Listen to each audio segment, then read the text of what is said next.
How's everybody doing today on this fine Friday? So I did just get this in the mail, but I had an issue with my storage. Didn't realize I had a bunch of files that I had to delete, so the video cut short. So this is the Reate Jack Jr., and I picked this up off a Blade Binge, and it was a pretty good deal. I've been finding some deals on the Binge lately, and I couldn't pass this one up.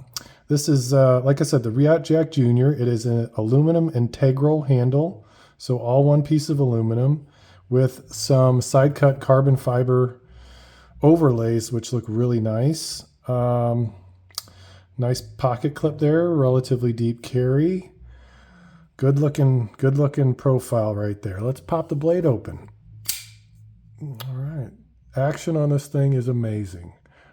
Pretty much perfect for the flipper. Perfect flipping action. The D10 is nicely tuned. The flipper tab has a little bit of jimping on it. It does clear the detent a little bit late, which is why I'm getting a little bit of that double clutch, but you can get past it, and then it drops right down. It's a shake close knife, really smooth action. Let's check the lockup. Solid, no blade play, up, down, left, right. Pretty typical for a Reate build. This knife caught my eye for multiple reasons. For one thing, it's an integral. I'm going to get a little of this knife lube on it, or knife cleaning solution. Clean this thing up a little bit. Like I said, it's an aluminum integral, and I only have one other knife that has an integral handle, and it is titanium. So much more expensive knife, but a really similar feel to this guy here. Really nice grind on that satin finish blade. So you got a belt satin here, and then a hand rub satin on the flats, and then a belt satin on this really cool looking poon.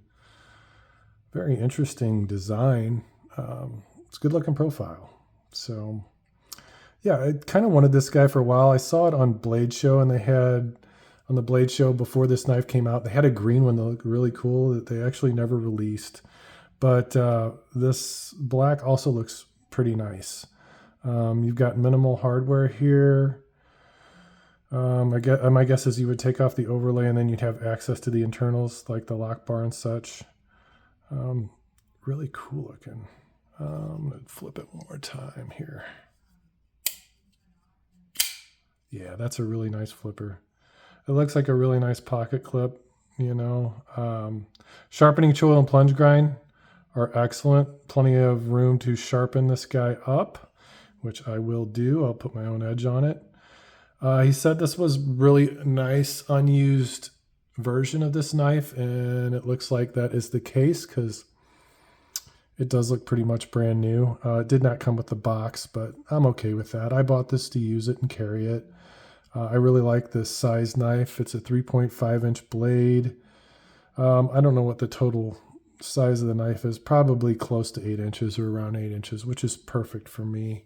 Let's get a weight on this guy. So there's a little bit of a double clutch. When you come off that D10, it clears the ball a little bit late. So you got to keep that in mind. Stop pin's right here, so it never contacts anywhere down here to impede your sharpening.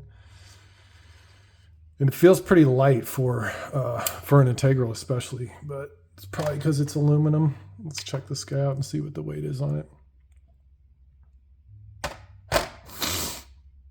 3.6 inches for a 3.5 inch blade on an integral knife. That's crazy. So very light for what it is. So probably going to be a joy to carry. I'll do a couple quick size comparisons for everybody here. We'll do the Para 3 right here. And let's see here. We'll do a Sharp by Design Apex. So really close in size to the Apex. Pretty much identical. Which, that's kind of the Goldilocks zone for me.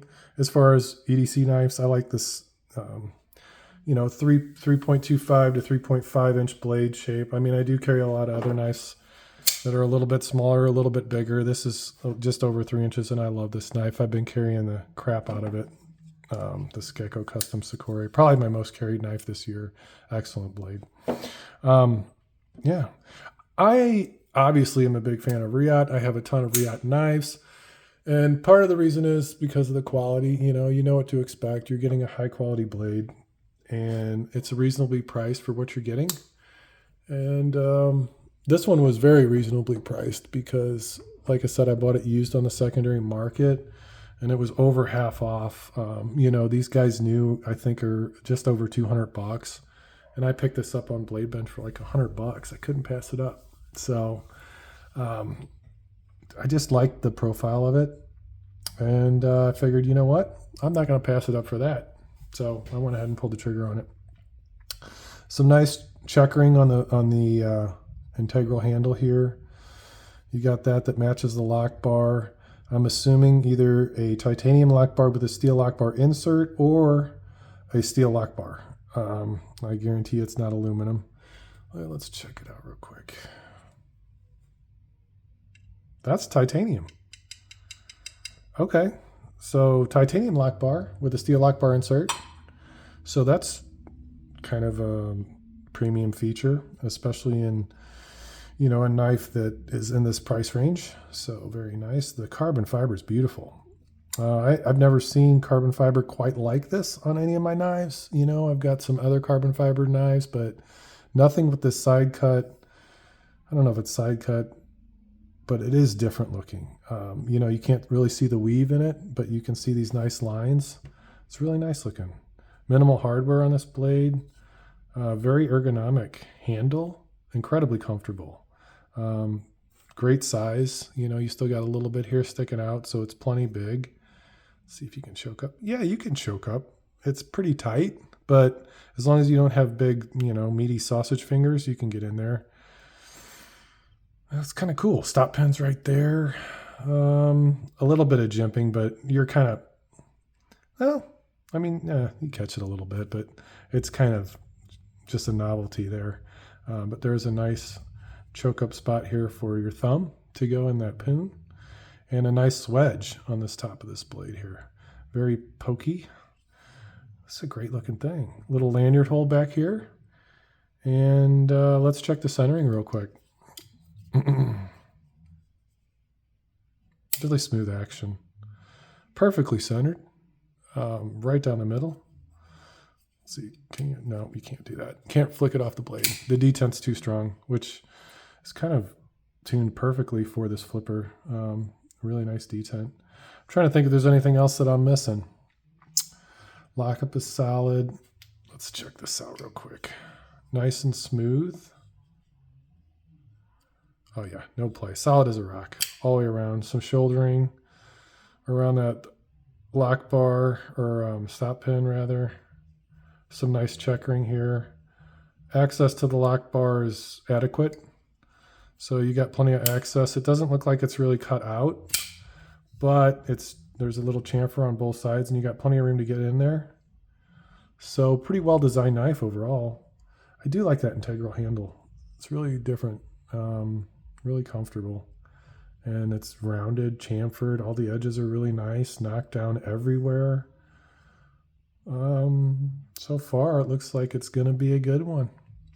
So I'm going to slap this on the TS Prof right here. Bam. And I'll put an edge on this guy maybe tonight, because I want to start carrying this with my own edge. I've been carrying knives with the edge that I put on there more often than knives with the factory edge, just because it's a little bit sharper, and I take pride in the fact that I put my own edge on it. So that's kind of cool. So that pretty much does it for this video. It was an unboxing originally, but it kind of just turned into a video because of my phone. But at any rate, thank you all for joining me today. Again, this is the Reate Jack Jr. They're still available on various retailers if you look it up. And I will carry this thing, and I'll do a review on it at some point. I got a feeling I'm going to like it. I haven't had too many Reate knives that I didn't really care for. So, I have pretty high hopes for this one. And this is my first Reate Integral. So, y'all take care out there. Have a wonderful weekend. Goodbye.